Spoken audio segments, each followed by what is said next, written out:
আর তাছাড়া আমি তো পদত্যাগ করি নাই। ফাঁস হওয়া ফোনালাপে সাবেক প্রধানমন্ত্রী শেখ হাসিনা দাবি করেন তিনি পদত্যাগ করেন নাই। আমাদের কনস্টিটিউশনের আর্টিকেল 57 অনুযায়ী যেভাবে পদত্যাগ করতে হয়, জি আপা, আমার কিন্তু সেভাবে পদত্যাগ করা হয়নি। শেখ হাসিনা বলেন অবস্থা খারাপ মনে হওয়ায় প্রতিবেশী দেশ ভারতে আশ্রয় নিয়েছেন তিনি। সময় হলে হুট করে দেশে ঢুকে পড়বেন। বিষয়টি নিয়ে তালমাতাল বক্তব্য দিয়েছেন শেখ হাসিনার পুত্র সজীব অজেদ জয়। তিনি কখনো বলেন পদত্যাগ করতে বাধ্য হয়েছেন, আবার কখনো বলেন পদত্যাগ করেননি।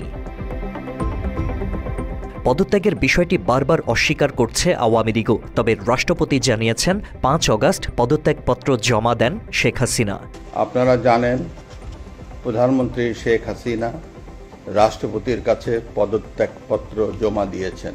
রাষ্ট্রপতির এমন বক্তব্যের সত্যতা পেল শেখ হাসিনার নিজে স্বাক্ষর করা পদত্যাগপত্রটি প্রকাশ্যে আসায়।